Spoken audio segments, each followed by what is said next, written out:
Om yastu sarvani bhutanyaatmanevanu sarva bhuteshu cha atmanam tato na vijigupsate. Namaste to all. This is the fifth shloka of Isha Upanishad. I made two videos in the past 1 week explaining the first four shlokas. If you have not seen those videos, please do take time to see those videos. In the fifth and sixth shloka, the Rishi is describing about the qualities of a yogi. A yogi, after he realizes Almighty God, after he attains enlightenment, what is his situation? And we must understand that Isha Upanishad is a copy-paste of Yajurveda's last chapter, 40th chapter. Almost copy-paste, I would say 90%. Even in this shloka, the shloka speaks about Vijigupsate, whereas the mantra in Yajurveda speaks about Vichikitsati.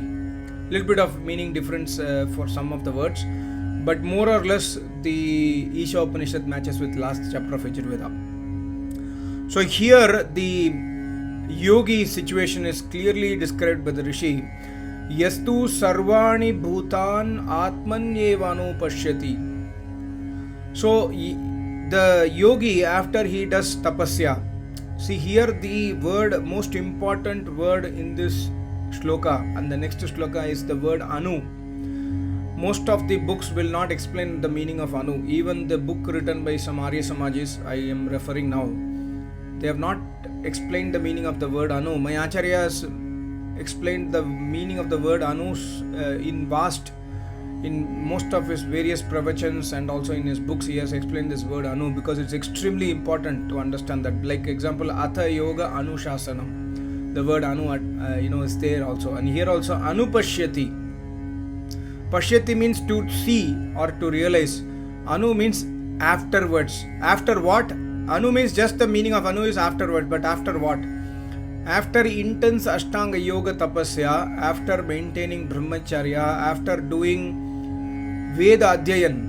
Adhyayan, the meaning I explained you in the previous video. Adhyayeti Rishibi Samrutam Rasam. Adhyayan means just not by hearting the Veda mantras. Adhyayan means to listen the Vedas carefully from the Rishis who has drunk the meaning of the Vedas, who has realized the meaning of the Vedas, and then understanding the meaning of the Vedas to implement in our life is called as Adhyayan.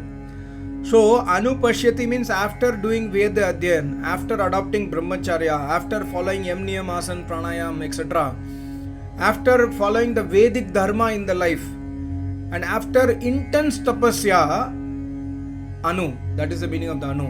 Pashyati, after this only somebody can realize Almighty God. So after doing this, if somebody realizes Almighty God, then he or she becomes yogi or yogini. That person's situation is mentioned in this shloka.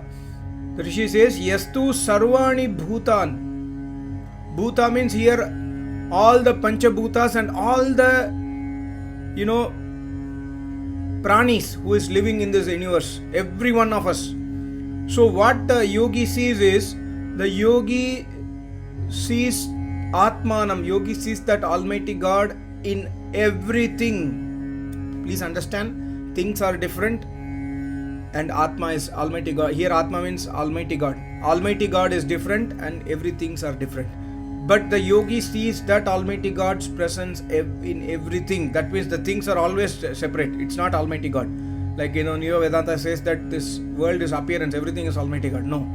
Everything means itself is things is different and Almighty God is different. So that yogi sees Yastu Sarvani Bhutanya Atman Eva. He sees that Almighty God in everything. After realizing Samadhi, after hard practice of Ashtanga Yoga and Veda Adhyayan, after several janmas of Tapasya, this stage comes.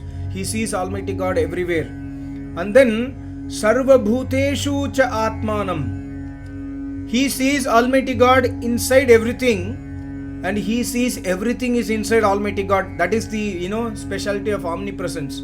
The word omnipresent cannot be easily understood. Something is inside that, and that thing is also in that Almighty God is also inside. So God is inside the universe, and the universe is inside the Almighty God. This is the meaning of the word omnipresent. So that yogi realizes that the entire universe is within Almighty God, And inside this universe also Almighty God is present. The entire, all the booth, all the Jad Chetan Jagat, inside that also Almighty God is present, and all this Jad Chetan Jagat also is present inside the Almighty God. That is the situation of the yogi, anupashyati, after realizing Almighty God. So in that case, what will happen? Tataha na vijugupsate. After he realizes that God is omnipresent, he is present everywhere. Na vijugupsate. Vijugupsate means hatredness. Vijugupsate means partiality. Vijugupsate means to do sins. Na vijugupsate means that yogi, after realizing that Almighty God is everywhere, he is inside everything and everything is inside Almighty God, he is beyond hatredness. He does not show partiality. He does not do any sins. A yogi can never do any sins, because he realizes that Almighty God is seeing me. He has understood that Almighty God is here, right here. He is witnessing me. I am different. I am witnessing him and he is witnessing me. I have realized him. He already knows me and I have realized him now. So that yogi will not do any sins. He will not show any hatredness to any public. That is why when you go to a yogi, he will teach you Vedas irrespective of your scheduled caste. Caste system does not exist in Vedas, but I am just telling you, if you think yourself that I am a scheduled caste, I am scheduled tribe, I am most backward class, I am backward class, I am forward class, he does not want to know all those things. He will give his knowledge because he understands everywhere Almighty God is present. He is beyond the hatredness. He is beyond partiality. He does not do any sins. He does not take advantage of any situation. Even though he is, God says in the Vedas that yogi is the owner of the three lokas. That yogi has become the owner of the three lokas. God says in the Vedas that I have given him that power. Even if he is the owner of the three lokas, that means he is the supreme Lord existing in the human being. He does not take any advantage from us. This is the situation of a yogi. If you know any yogi in the history, those yogis will have these kind of qualities. So that is the meaning of na vijugupsate. He does not show any hatredness, etc. And grina, he does not hate anyone. He always loves everyone because he has realized Almighty God. So he is separate, Almighty God is separate, and everything are separate. So Vedic Traitvad is also confirmed in this shloka of Isha Upanishad. That we must understand. The next shloka is further describing the quality of a yogi. Om yasmin tasarvani bhutanyatmaiva bhudvijanatah tatra ko moha kaha shoka ekatvam anupashyatah. See, here the yogi sees, the same yogi, after here also the word anu, ekatvam anupashyatah. Anu means after tapasya, after Veda Adhyan, after doing Ashtanga Yoga, tapasya, he sees ekatvam anupashyata. He sees the ekatvam. He understands that Almighty God is one. The books are saying Almighty God is one, but it's a bookish knowledge. Have you realized that Almighty God is one? Have I realized? I am speaking so much of Vedas. Have I realized that God is one? No, I don't know who is God. I have just listened it from my Acharya, but I have not experienced it. So this is the experience of a yogi. Ekatvam. The shloka says, Isha Upanishad shloka, the same shloka is available as Yajurveda mantra also. The mantra in Yajurveda says, he has realized me as ekatvam. I am only one. I am not second. I am the only one supreme power in this universe. I am the one Almighty God. You call him, you say that Almighty God is Sri Krishna, is Sri Rama, is Allah, is Jesus, etc., etc. But no, that Almighty God is mentioned in this Yajurveda mantra, in this Upanishad shloka as ekatvam. So that yogi has realized that ekatvam, that one Paramatma, and what happens is that yogi's situation is explained in this shloka also. That yogi understands that, see, I am a Jivatma. I have realized that I am a Jivatma. I have realized that Almighty God is omnipresent as per the previous shloka. And he understands that just like I am living in the human body, I am having bhook, pyas, I am getting hungry, I am getting, thirsty. I want some, physical needs for me. Similarly, everybody needs it. So that person will not get into attachment.